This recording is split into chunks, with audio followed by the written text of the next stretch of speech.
Paul, I just found of elastic steel method of athletic conditioning. Today we're going to talk about the second part of the step slide, which is the rear foot. Last time we talked about the front foot. Okay? Now when we talk about the rear foot, the main question that comes up is, do you keep the rear foot flat or do you bring it up on the toes? Okay? So if you fight a stance, does it look like this when you step, or does it look like that? Well, first of all, what is the point of lifting that heel? The point of lifting that heel is to get extra distance. Okay? It gives you extra distance. So if my jab reaches here, okay, with that foot flat, it reaches a little bit more if I lift my heel. So, for striking, I want that heel up. Okay? I want that extra distance. Okay? I want that heel up. And I'm talking about striking with the hands, of course, now.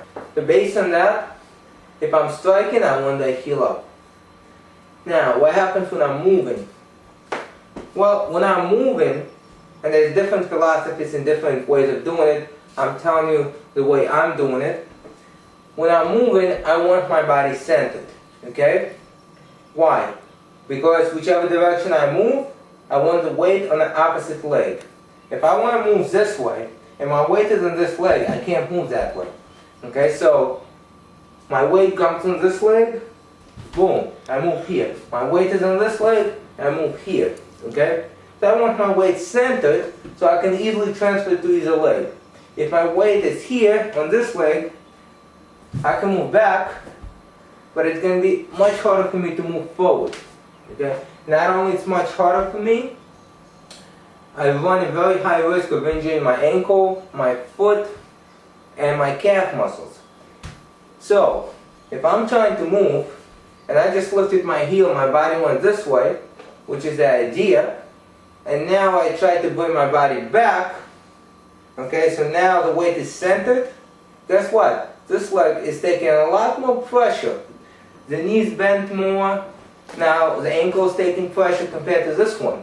Okay, so the rear leg is going to get tired faster. Do I want it to get tired faster when I'm in the middle of a fight or a match? I don't. So what do we have? Alright, you come in, you saw a few punches, for example. Now you want to move. And you're in this position, you got that heel up. What can you possibly do? Usually you can move in three directions. You can move back, because you have the weight on this leg. You can move at this angle, or you can move at this angle. Okay? So it's 90 degrees to the side, straight back, or 45 back. Okay, that's what you can do with the weight on this leg here. If you need to keep moving, you have to drop that heel, transfer the weight, and then step. If you don't drop that heel and you try to keep stepping without dropping that heel, it's a lot harder. Okay? Your weight is more forward already, so you can reach a little bit quicker, okay, because your weight is more forward, but it's much harder to push off that way. Now, we also have control of the ground. To control the ground, you want to be in contact with the ground as much as possible.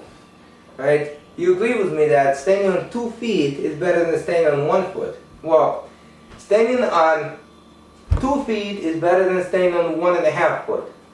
Okay? This foot is completely in contact with the ground, this foot is partially, so let's go to 1.5 foot. Okay, here's 2 feet. If you have 2 feet flat, you're in better contact with the ground.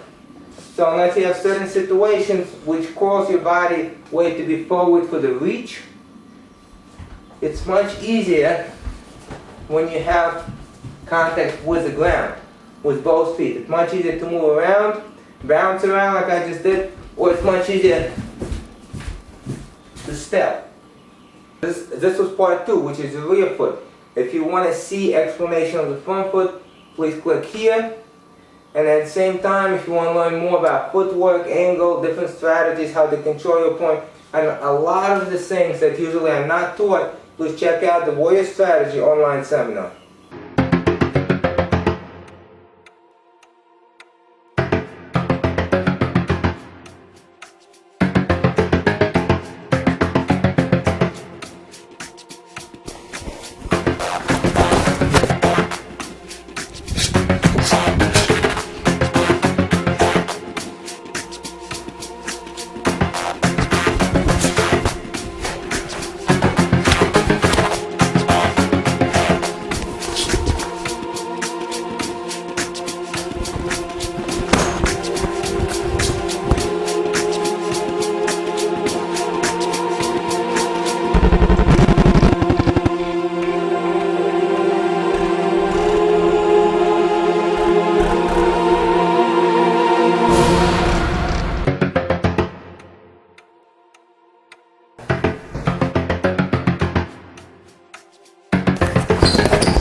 Good?